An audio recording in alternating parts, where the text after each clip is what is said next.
Hi friends, welcome to my channel Tally online class. आज हम इस वीडियो में जीएसटी में कुछ नया टॉपिक सीखेंगे। आज तक जो लास्ट वीडियोस में मैंने आपको बताया था उसमें हमने जीएसटी की sales and purchase related entries की थी और आज हम न्यू टॉपिक लेते हैं जीएसटी में एडवांस रिसिप्ट। ठीक है, ये क्लॉज आया है जीएसटी में कि एडवांस रिसिप्ट अगर आपको किसी भी कस्टमर से होता है तो आप उसी टाइम लायबल हो जाते हो टैक्स पे करने के लिए जिस डेट को आपको एडवांस रिसीव हुआ है। ठीक है, तो ये जो है ये देखिए मैंने लिखा हुआ है tax liability on advance received from customer. ये देखिए सेक्शन 31(3)(d) में लिखा है at the time of receipt of advance against supply of goods and services registered dealers is liable to pay GST required to issue advance receipt. मान लीजिए आपने एक customer को कुछ गुड्स जो है वो सप्लाई करने हैं, लेकिन आपको जो उसकी पेमेंट है वो मान लीजिए आपको 1 जुलाई को ही एडवांस में रिसीव हो गई और आपने उसकी जो सप्लाई करने हैं गुड्स वो आप नेक्स्ट मंथ करेंगे। तो आपने मान लीजिए 1 जुलाई को ही पेमेंट रिसीव कर ली, तो आप 1 जुलाई को ही लायबल हो जाते हैं गवर्नमेंट को टैक्स पे करने के लिए। ठीक है, तो इट मीन्स कि आपको जो एडवांस पेमेंट रिसीव हुई है आप उसका टैक्स इनवॉइस बनाकर देंगे कस्टमर को, जिसमें पूरी डिटेल होगी कि आपने कौन सा सामान सप्लाई करना है। ठीक है, और कितना मतलब उस पे जो टैक्स रेट होगा वो क्या होगा। टैक्स रेट डिपेंड करता है अदर स्टेट्स में और सेम स्टेट्स में। ठीक है, आईजीएसटी लगेगा अगर अदर स्टेट्स होगा, अगर सेम स्टेट होगा तो सीजीएसटी और एसजीएसटी होगा। तो वो डिपेंड करेगा आपके कस्टमर पे कि वो कौन से स्टेट में है। ठीक है, तो अब इसमें देखिए आप ये बात का मतलब समझ गए होंगे जो भी मैं आपको ये बता रही हूँ इस सेक्शन में जिसके अकॉर्डिंग ये चीज लिखी हुई है।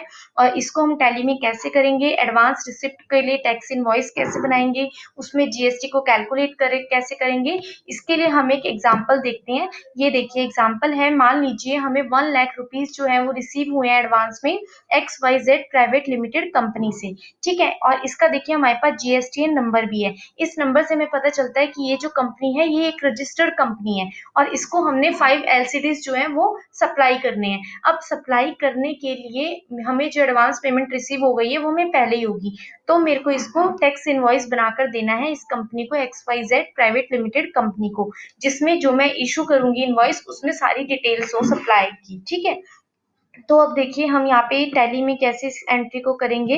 इसके लिए देखिए मैंने एडवांस रिसिप्ट्स के नाम से ये कंपनी क्रिएट की हुई है और आपने सबसे पहले तो जीएसटी को इनेबल करना है। अनेबल करने के लिए हम यहाँ पे स्टैट्यूटरी एंड टैक्सेशन पे जाएंगे। यहाँ पे आपने enable goods and services tax को यस करना है, सेट ऑल्टर जीएसटी डिटेल्स को यस करना है। यहाँ पे स्टेट मेरा हरियाणा रहेगा। यहाँ पे मैंने अपना जीएसटीएन नंबर लिख लिया। ठीक है, और उसके बाद एप्लीकेबल फॉर्म में 1 जुलाई से ये एप्लीकेबल होगा, तो ये एज इट इज हमारी जो डिटेल्स हैं वो हमारी एज इट इज रहेंगी। ठीक है, उसके बाद अब आपने क्या किया, आपको एडवांस रिसीव हुआ है। ठीक है, तो हम क्या करेंगे, रिसिप्ट वाउचर में एंट्री कर लेंगे। आपने सबसे पहले ध्यान रखना है कि जब आप एंट्री करो तो एंट्री आपको 1 जुलाई के बाद की करनी है, मतलब जीएसटी एप्लीकेबल हो जाना चाहिए। अगर आप 1 जुलाई से पहले की एंट्री करेंगे तो वो आपका जो टैक्स है वो कैलकुलेट नहीं करेगा, जीएसटी कैलकुलेट नहीं होगा। ठीक है, तो यहाँ पे मैंने डेट देखिए 1 जुलाई ले रखा है और उसके बाद आपने रिसिप्ट वाउचर पे आके देखिए आपको एक नया वाउचर मिलता है। साइड में आप देखिए यहाँ पे मैंने देखिए यहाँ पे लिखा हुआ है एडवांस रिसिप्ट। यहाँ पे वी के नीचे जो है सिंगल लाइन है, इट मीन्स कि ऑल्ट वी के साथ आपको एडवांस रिसिप्ट का एक न्यू जो है वो लेजर यहाँ पे जो वाउचर है वो आपको मिल जाएगा। देखिए मैं यहाँ पे प्रेस करती हूँ ऑल्ट वी, तो यहाँ पे देखिए एडवांस रिसिप्ट लिखा हुआ आ गया। ठीक है, अब यहाँ पे अकाउंट में आप लिखेंगे कि आपको पेमेंट जो है वो किसके थ्रू रिसीव हुई है। मान लीजिए मेरे को जो चेक रिसीव मान लीजिए मुझे पेमेंट रिसीव हुई है वो मेरे को बैंक के थ्रू रिसीव हुई, तो मैंने इसको एक बैंक का लेजर क्रिएट कर लिया एचडीएफसी बैंक के नेम से। ठीक है, तो यहाँ पे हमने ये डिटेल्स में अकाउंट में एचडीएफसी बैंक ले लिया। ठीक है, अब उसके बाद यहाँ पे हमें पर्टिकुलर्स में लेना है कि किससे हमें पैसे रिसीव हुए हैं। तो यहाँ पे मैंने अभी आपको एग्जांपल में बताया था X Y Z private limited company से हमें रिसीव हुआ था।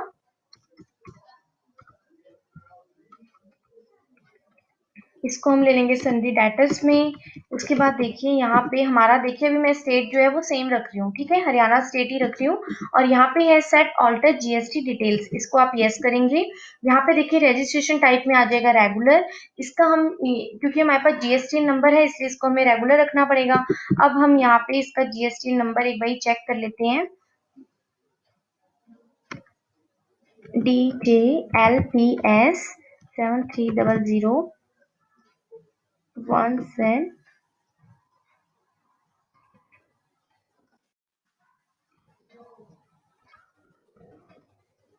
7300 के बाद एक बार इसको देख लेते हैं हम।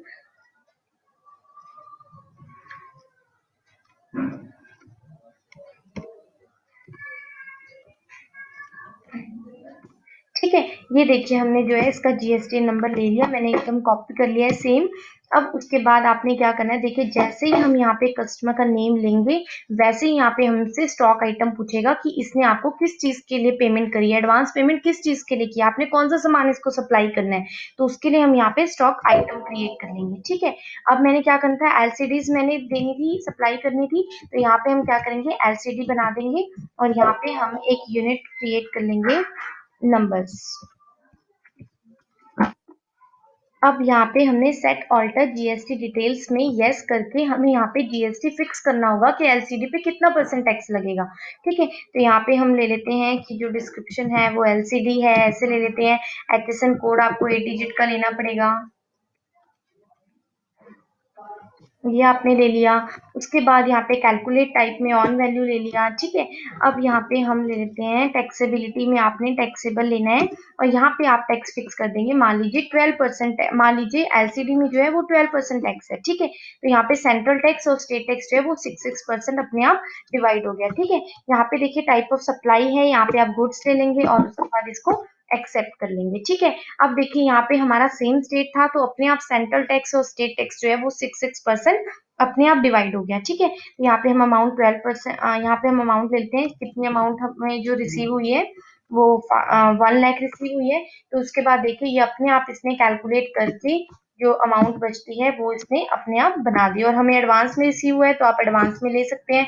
ड्यू डेट दे सकते हैं आपने कि भाई कब आप इसको सप्लाई करेंगे, तो आप यहाँ पे ड्यू डेट भी ले सकते हैं अगर आप बिल वाइज डिटेल के ऑप्शन को यूज कर रहे हैं तो। ठीक है, उसके बाद देखिए ये हमारे पास पूरी एंट्री जो है, यहाँ पे आप अपना बैंक का नेम लिख सकते हैं, डिटेल्स डाल सकते हैं और उसके बाद ये एंट्री हमारी एक्सेप्ट हो जाएगी।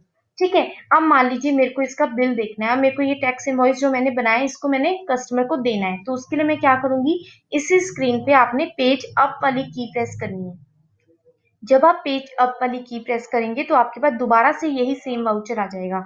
अब आप इसको क्या करेंगे, ऑल्ट प्लस करेंगे प्रिंट प्रीव्यू के लिए। ठीक है, प्रिंट निकालने के लिए, बट हम उसका एक बारी प्रीव्यू भी देखेंगे। तो प्रीव्यू अगर आपके पास यहाँ पे शो नहीं हो रहा होगा तो आप इसमें कर देना ऑल्ट प्लस आई। अगर आप ऑल्ट प्लस आई कर देंगे तो यहाँ पे देखिए आपके पास लिखा हुआ आ जाएगा विद प्रिंट प्रीव्यू। ठीक है, उसके बाद आप क्या करेंगे, एन प्रेस करेंगे, नो के लिए एन प्रेस करेंगे और यहाँ पे आएगा प्रिंट एडवांस रिसिप्ट, इसको आप यस कर देंगे। इसको यस करना जरूरी है, तभी आपके पास टैक्स इनवॉइस का फॉर्मेट शो होगा। ठीक है, आपने इसको यस करना है, देन एंटर कर देना है। अब देखिए ये मेरे पास एज इट इज बन गया और आपने इसको जूम करने के लिए ऑल्ट प्लस जेड प्रेस करना है। ये देखिए पूरा एडवांस रिसिप्ट के नाम से मेरी कंपनी थी, यहाँ ऊपर एडवांस रिसिप्ट आ गया, जीएसटीएन नंबर आ गया, कंपनी का नेम आ गया, किस जो भी स्टॉक आइटम थी हमारी वो आ जाएगी। यहाँ पे देखिए टोटल जो अमाउंट बनी टैक्स को निकाल के वो अमाउंट आ जाएगी, नीचे टैक्स की अमाउंट आ जाएगी। देखिए ये हमारी टैक्सेबल वैल्यू जो है वो हमारी ये है, रेट 6%, अमाउंट इतना बन गया, स्टेट टैक्स 6% इतना बन गया, तो टोटल जो है वो हमारी इतनी अमाउंट हमारी टोटल बन जाएगी। ठीक है, तो ऐसे करके हम जो है ये इनवॉइस जो है ये हम एडवांस रिसिप्ट में बना सकते हैं।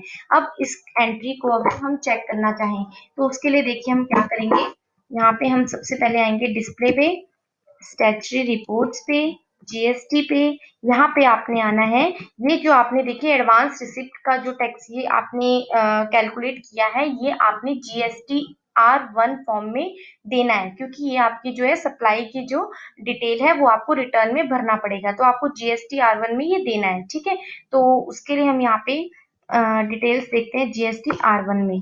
ठीक है, अब देखिए जो अमाउंट है वो मेरी tax liability on advances, advances में ये अमाउंट मेरी ऐसे करके शो हो रही है, ये जीएसटीएन नंबर जो है वो शो हो रहा है, सारी डिटेल्स मेरी ऐसे शो हो जाएगी, स्टेट टैक्स कितना है, सेंट्रल टैक्स कितना है, ये सारी डिटेल्स यहाँ पे शो होंगी। ठीक है, आप इसको करके देखिएगा, अगर कोई डाउट होगा तो आप कमेंट्स में पूछ सकते हैं।